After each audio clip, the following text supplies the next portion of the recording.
3 cuerpos recuperados de una fosa en Michoacán no vestían chalecos tácticos ni portaban armas. Eran poetas. Salvador Cordero y sus amigos no tenían vínculos criminales, solo libretas llenas de versos. En este rincón de México, la violencia dejó de ser un ajuste de cuentas para convertirse en una lotería macabra. ¿Fue un error de cálculo o el mensaje más cruel del terror aleatorio? Michoacán 3:14 horas. El aire en la tierra caliente no corre. Se estanca, huele a pólvora residual y a cítricos podridos. En una brecha secundaria, lejos de las luces de la carretera federal, un sedán blanco permanece con el motor apagado. Las luces de posición todavía parpadean rítmicas, marcando un pulso que sus ocupantes ya no tienen. 3 jóvenes. Sus edades oscilan entre los 19 y los 22 años. Estudiantes, trabajadores de temporada. Sus expedientes en la base de datos de la Fiscalía están limpios. No hay registros de detenciones, ni vínculos con células delictivas, ni llamadas sospechosas en sus dispositivos móviles. Eran, bajo cualquier análisis forense, ciudadanos ajenos al conflicto. El silencio en el lugar es absoluto. Sobre el parabrisas del vehículo, sostenido por una piedra de río, descansa un trozo de cartón corrugado. La caligrafía es descuidada, trazada con un marcador grueso de tinta permanente. El mensaje no busca justicia, busca control.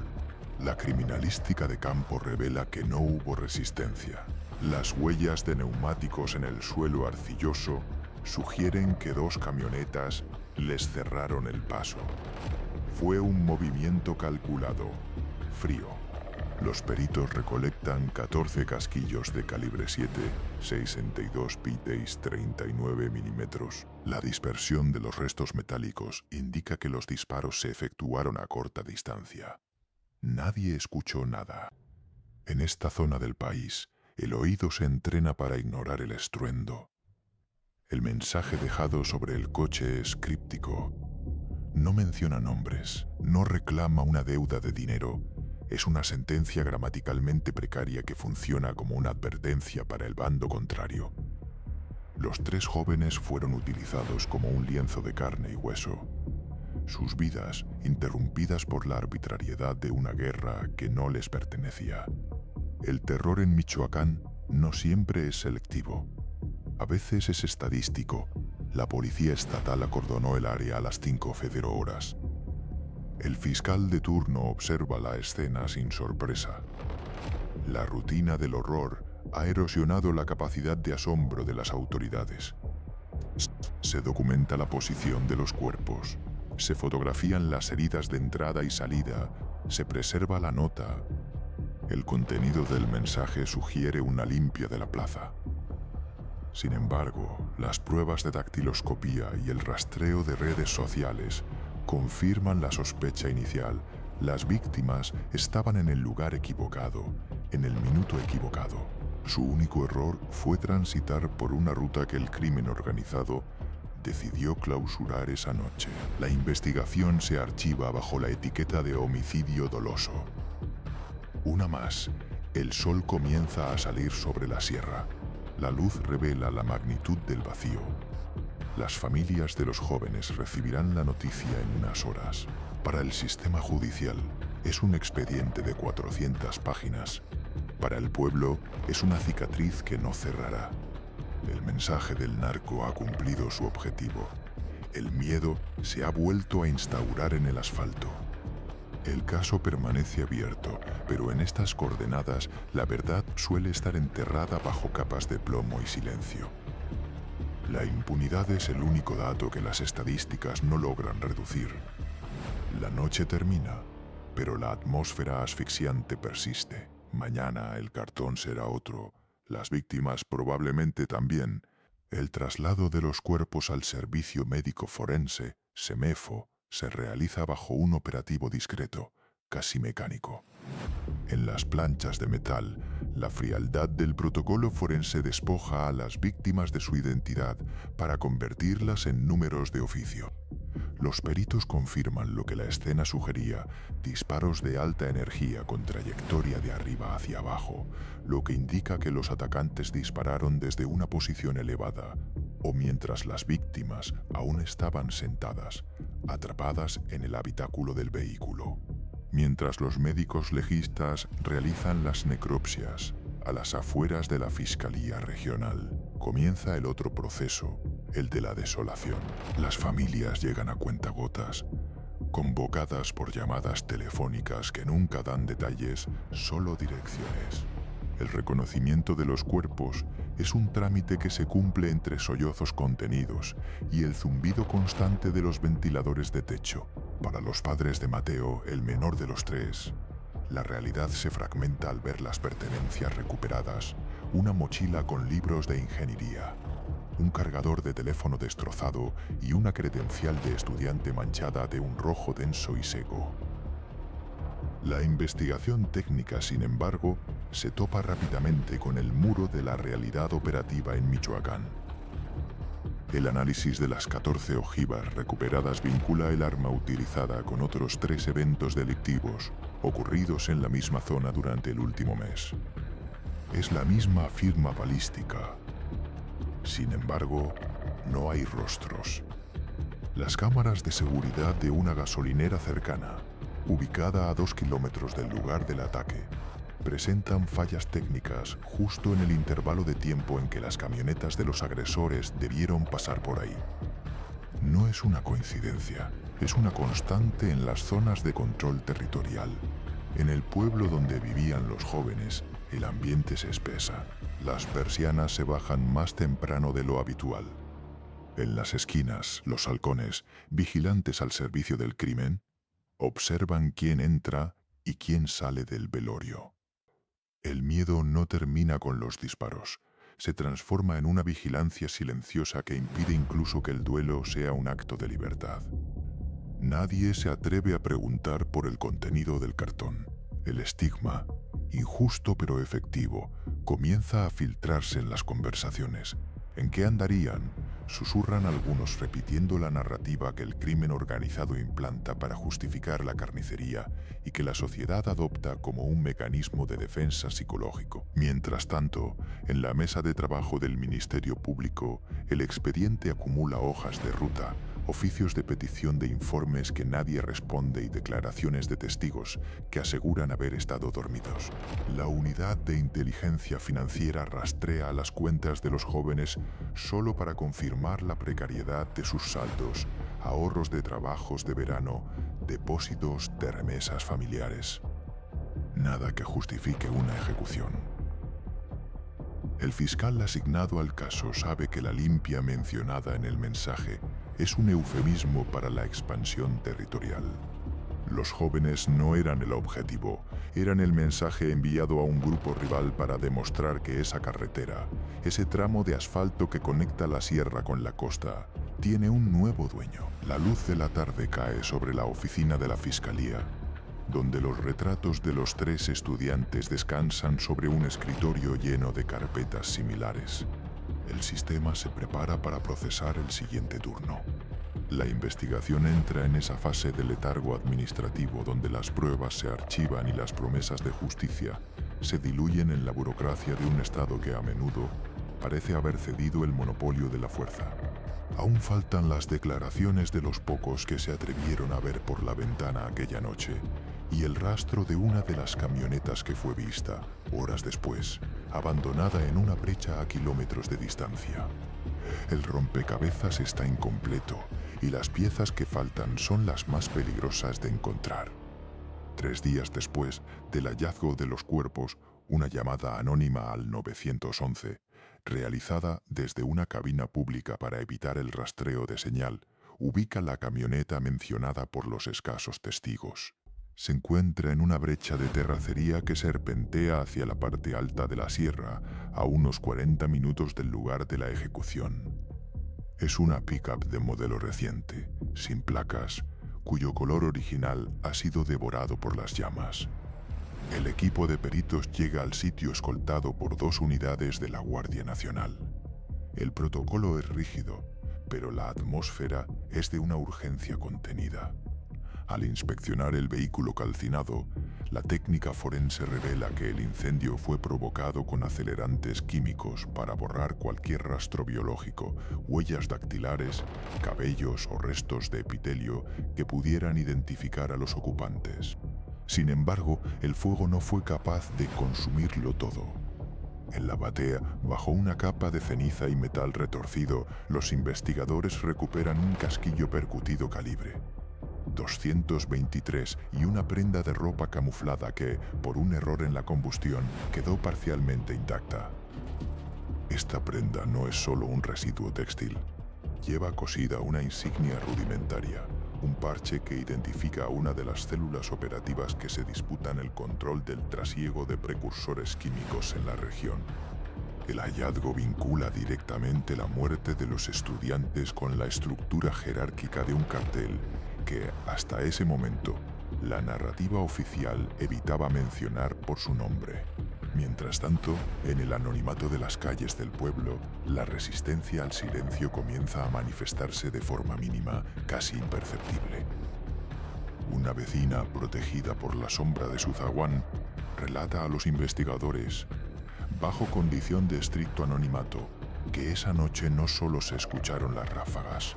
Hubo una discusión, escuchó gritos que pedían clemencia y una voz, con un acento ajeno a la región, que daba órdenes por radio. No eran de aquí, susurra la mujer, pero los que los trajeron sí conocen cada camino, cada piedra. Esta declaración, aunque crucial, se convierte en un arma de doble filo. Sin una ratificación oficial ante un juez, algo que la testigo se niega a hacer por temor a represalias, el testimonio es jurídicamente estéril. En Michoacán, la distancia entre saber la verdad y poder probarla en un juzgado se mide en el número de ataúdes que genera el proceso. El rastro del dinero, que inicialmente parecía muerto, arroja una nueva e inquietante arista. Al profundizar en el análisis de las torres de telefonía que dieron servicio a los celulares de las víctimas antes de ser destruidos, los analistas de la Fiscalía detectan una anomalía. Uno de los teléfonos de los jóvenes recibió 3 llamadas perdidas de un número con LADA de otro estado, apenas una hora antes del ataque. El número está registrado a nombre de una empresa fachada que ha sido utilizada anteriormente para el cobro de extorsiones a productores de limón en la zona de Tierra Caliente. La pregunta en la mesa de la Fiscalía cambia de tono. Ya no se trata solo de saber quién disparó, sino de entender por qué el número de un estudiante de ingeniería estaba en la base de datos de una estructura de extorsión. Fue una confusión, un intento de reclutamiento fallido o, como sospechan los analistas más cínicos, una trampa tendida mediante el uso de redes sociales. El expediente crece en volumen, pero se fragmenta en certezas. Los padres de las víctimas, ajenos a los tecnicismos de la carpeta de investigación, comienzan su propio calvario, el de tocar puertas en oficinas gubernamentales, donde el personal parece más interesado en que dejen de hacer ruido que en encontrar a los culpables. La presión mediática empieza a disminuir, desplazada por la siguiente tragedia en el ciclo de noticias nacional, dejando a las familias en ese limbo donde la justicia es una palabra que se pronuncia cada vez con menos convicción. En la brecha donde fue hallada la camioneta, el viento dispersa las cenizas restantes. La escena del crimen se enfría, mientras en los pasillos de la burocracia el caso comienza a ser clasificado bajo una etiqueta que es, en sí misma, una sentencia de olvido, investigación en curso. Pero los peritajes balísticos aún guardan un secreto que está por revelarse en los laboratorios de la capital. Los resultados del laboratorio de balística en la Ciudad de México llegan en un sobresellado que contradice la narrativa inicial de la Fiscalía local. Los casquillos percutidos calibre 223 y 7.62 recuperados en la brecha no solo pertenecen a fusiles de asalto de uso exclusivo del ejército, el sistema automatizado de identificación de huellas balísticas, IBIS, arroja una coincidencia alarmante. Dos de esas armas fueron utilizadas 6 meses atrás en un enfrentamiento en los límites con Jalisco, un evento vinculado a la expansión de una célula de élite que busca arrebatarle el control del mercado del limón a los grupos locales. Esta conexión técnica desmorona la teoría del incidente aislado o la riña circunstancial.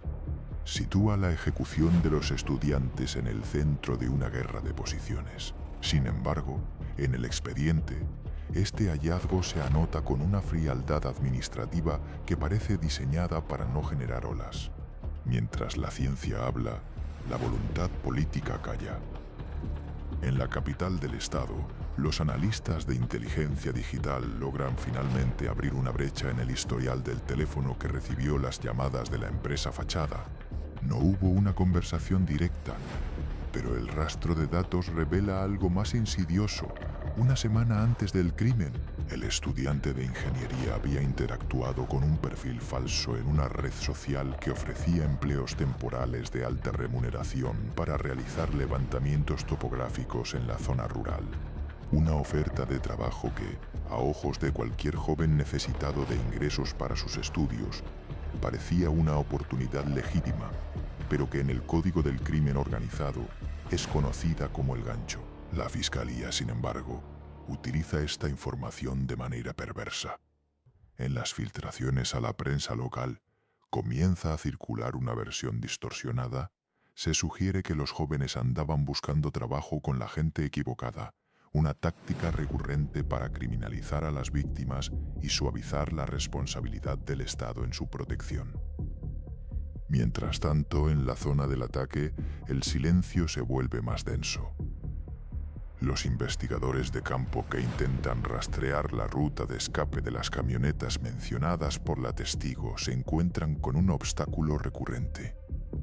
Las cámaras de seguridad de una gasolinera cercana no funcionaban esa noche debido a un supuesto corte de energía, y el personal de turno ha sido rotado o ha renunciado repentinamente. La presión para las familias aumenta. No solo deben lidiar con el duelo, sino con la vigilancia constante. Una de las madres relata que vehículos sin placas han comenzado a estacionarse frente a su casa a horas de la madrugada. No hay amenazas verbales, solo la presencia física del acero y los cristales polarizados, un recordatorio silencioso de que en Michoacán, buscar la verdad es una actividad de alto riesgo. El caso parece estancarse en un laberinto de burocracia y miedo, hasta que un nuevo elemento emerge desde las entrañas del propio sistema. Un perito forense desplazado de la investigación original por diferencias administrativas decide entregar de manera extraoficial un informe fotográfico que no fue incluido en la carpeta de investigación principal. Las imágenes muestran marcas de neumáticos en la escena que no pertenecen a camionetas civiles, sino a vehículos con un blindaje y peso específicos, similares a los utilizados por ciertas corporaciones de seguridad que patrullaban la zona esa noche. El foco de la sospecha comienza a ampliarse. Ya no se mira solo hacia los cerros, donde se oculta el cartel, sino hacia los cuarteles y las oficinas iluminadas donde se supone que debería residir la ley.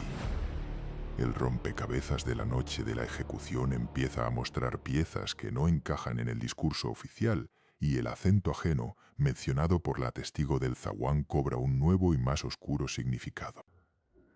Las fotografías filtradas por el perito desplazado no son solo imágenes de una escena del crimen, son las coordenadas de una posible traición institucional.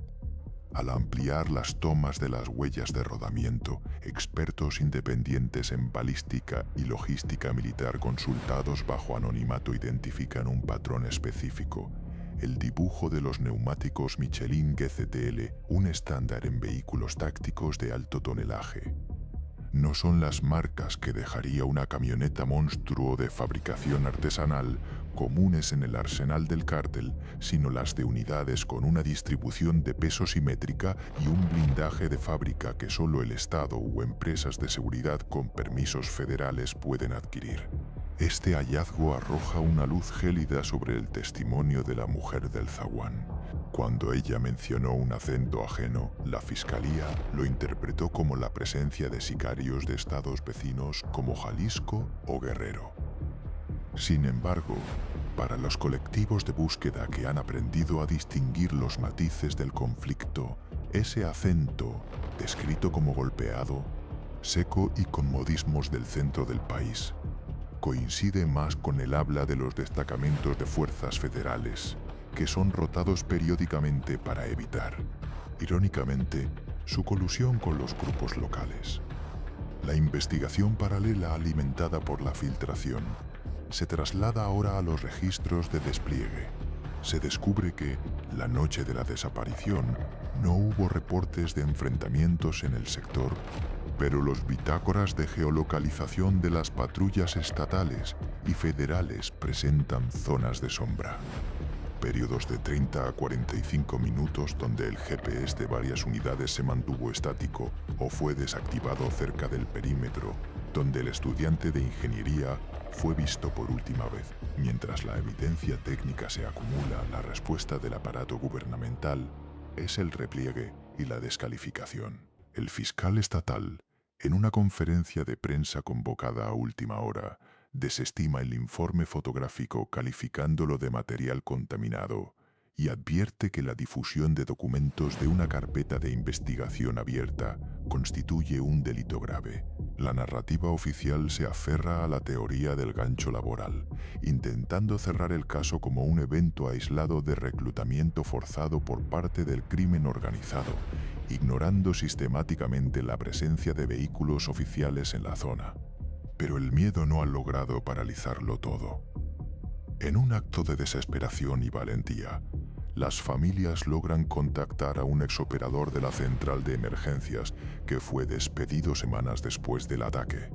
Su testimonio, grabado en un lugar seguro y con la voz distorsionada, introdujo un elemento que hiela la sangre de los investigadores. Esa noche, las frecuencias de radio de la policía local fueron silenciadas por una orden superior bajo el Código de Operativo Especial en curso. Un operativo del que no existe registro en ninguna oficina de transparencia. El laberinto se vuelve más profundo.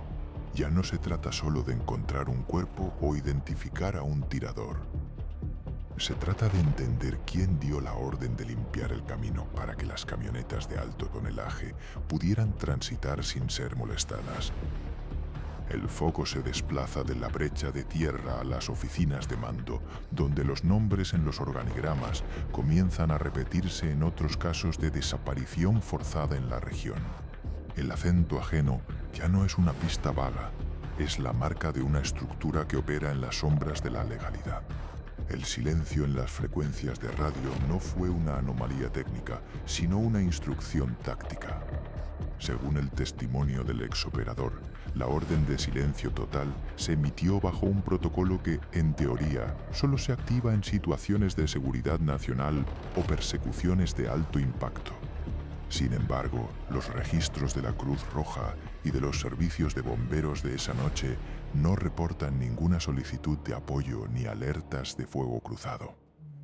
El vacío informativo fue absoluto, creando un corredor de impunidad de casi 5 kilómetros que atraviesa 3 colonias periféricas. La atención de los investigadores independientes se centra ahora en las cámaras de seguridad privada. Ante la negativa de la Fiscalía de entregar las grabaciones del C4, alegando que los dispositivos se encontraban en mantenimiento, el colectivo de búsqueda recurre a los comercios locales. En un taller mecánico situado en la ruta de salida hacia la carretera federal, logran rescatar un fragmento de video de baja resolución. Las imágenes, captadas a las 2:14 de la madrugada, muestran el paso de un convoy de 4 camionetas de alto tonelaje. No portan logotipos visibles, pero el detalle técnico es irrefutable. Las unidades cuentan con estrobos ocultos tras la parrilla y neumáticos de rodado especial, diseñados para resistir impactos de proyectiles. Un equipamiento que excede por mucho las modificaciones artesanales de los monstruos del narco.